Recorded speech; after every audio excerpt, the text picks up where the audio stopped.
BB5 နဲ့တော့ဖတ်လိုက်ဗျာလာလိုက်တဲ့ကိုမိုင်လေးရှင်နော်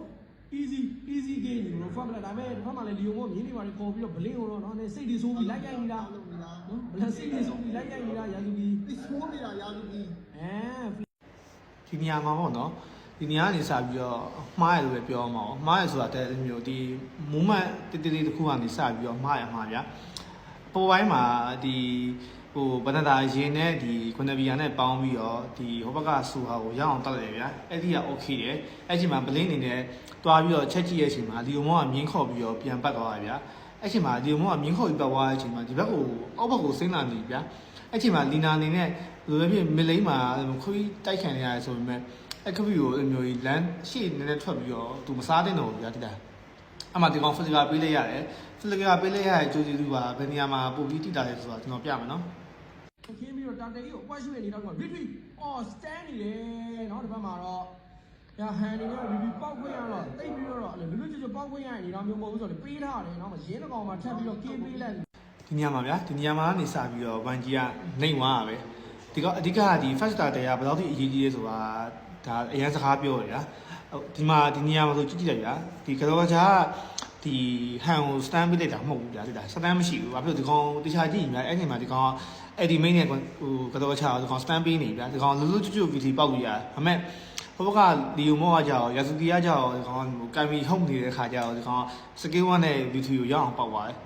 အဲ့ဒီ impact ကဘယ်လောက်တိအောင်ကြီးမားလဲဆိုရင်အထူးသဖြင့်ဒီလီနာပေါ်မှာအရင်တက်ရောက်မှုရှိပါဗျာလီနာကအဲ့တတဲမရလိုက်တဲ့ခါကျတော့ဒီကောင်ရှိမှလေဒီကောင်ဖလီကာပေးထားတဲ့ခါကျတော့ဒီကောင်မှာဘာမှပြေးစမဲ့မရှိဘူးရှိတဲ့ခါကျတော့ level ရတွေးဆိုတော့ level 4မရလိုက်ဘူး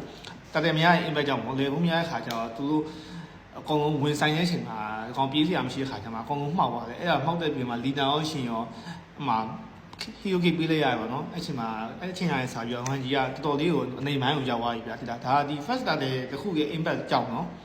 first starter ကအရင်ရေးကြီးတယ်ဆိုတာဒါအဖြစ်ပဲဗျာဒါဘယ်နဲ့တာဆင်းလာပြီဆိုတာနဲ့ထိုးလေး၎င်းနေအဲ့မှာတော့ဘယ်နဲ့တာအချုံနဲ့ပြေးဝင်လီယိုမောမြင်းခေါ်ရိုက်ဝိုင်းနေတာဒီမှာဘလင်းနေတဲ့ဝေါကရှီးလေးအပတ်ကြီးထွက်သွားတယ်ပြင်ကားလေးနဲ့ပြန်ခုဘယ်နဲ့တာ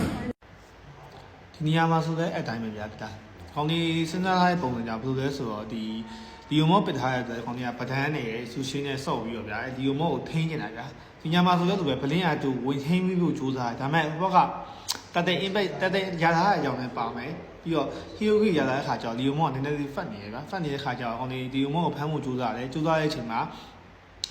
ပဒန်းကအရင်တိတ်မှုဖြစ်သွားတယ်ဗျာအမှတစ်ခါကောင်ဒီပလန်ထားရကြတော့ဗျာပဒန်းကဝင်ပြီးတော့ဖမ်းပေးမယ်တော့ကနေပြီးတော့ spray wine ပြီးတော့လီယိုမောကိုတတ်မယ်ဆိုပြီးတော့စဉ်းစားထားရဗျာအဲ့ချိန်မှာဖြစ်ရှင်တော့ spray ရအကုန်လွဲကုန်တယ်ဗျာပဒန်းကလည်းသူမဖမ်းလိုက်ရဘူးမဖမ်းရရင်ပြင်မှာပိုဆိုးရအကြောင်းဟန်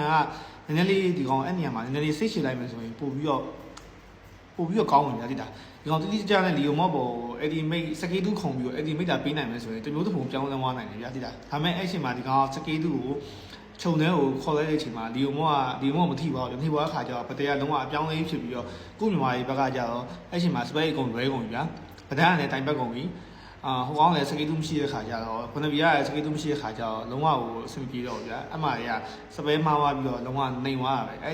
ဲအဲ့ပတဲကစက်ကုံဆိုင်နေတော့ဗျာခက်ခဲနေတယ်ဆိုပေမဲ့เนาะကျွန်တော်ဒါအချိန်ကြီးဘောင်းဆွဲနေတာလည်းကျွန်တော်မြင်နေတဲ့ blade position ကောင်းတယ်ဘန်လိုင်းကနေပြီးတော့ Yasuki ကို stand win pay one မလို့ဘူးလို့ပဲတော့ဒီဘောဘယ်ဟောတယ်အဲ့မှာနောက်ဆုံးချိန်ကြီးကတော့အသက်ရှင်နေတဲ့ Yasuki နေနဲ့တော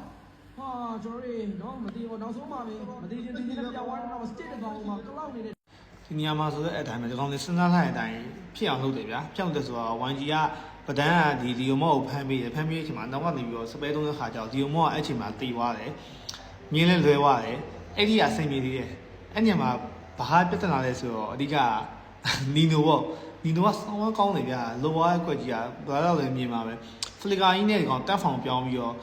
့ဒီလီနာနဲ့ဒီစတစ်ကိုရအောင်သူစုသွားတဲ့အချိန်မှာအကုန်လုံးကဖျားသွားပြီဗျာဒါမ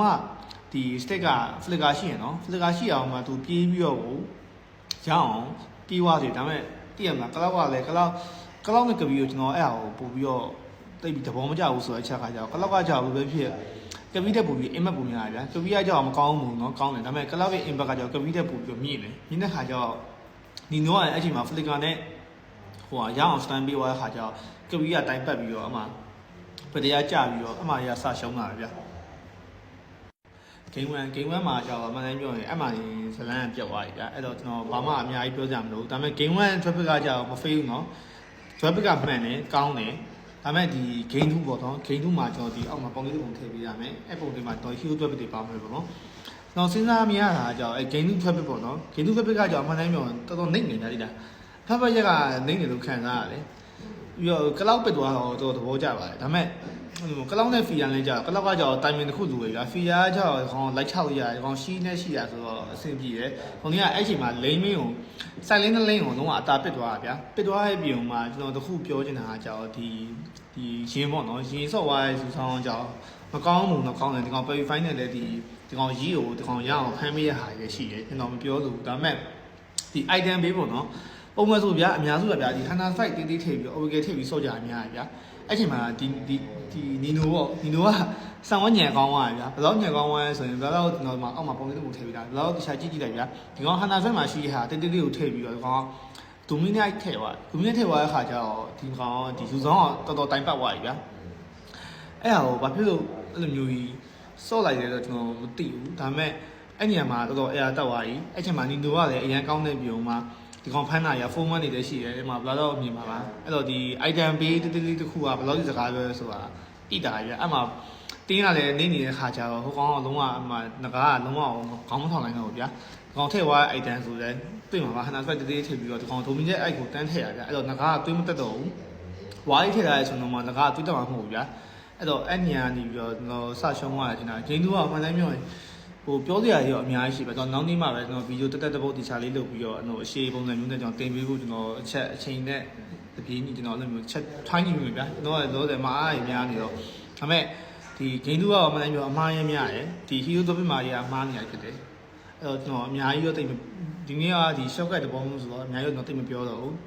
အားလုံးပဲဘာမှစိတ်မပူပါနဲ့အခုမှ 1G ကတပွဲနေနဲ့ပဲရှုံးနေတာပါအဲ့တော့အများကြီးခွင့်ရရှိသေးတယ်နော်ထပ်ပြီးတော့ 1G ကိုအားပေးလိုက်ကြအောင် 1G နေနဲ့လည်းအများကြီးဒီထက်ပို့ပြီးတော့ပြင်ဆင်လာမယ်လို့ကျွန်တော်ထင်တယ်အဲ့တော့ဒီမနေ့ကျွန်တော်မရှိတော့ဘူးဆိုရင်တပတ်ခါမှစမှနေတယ်အဲ့တော့ကျွန်တော် 1G ကိုတူတူစိတ်မလျှော့ပဲနဲ့အားလုံးပဲတူတူဆက်ပြီးတော့အားပေးလိုက်ရအောင်ဒါတော့ကျွန်တော်ရဲ့ဗီဒီယို shortcut analysis လေးပဲဖြစ်ပါတယ်အားလုံးပဲတက်တာပါ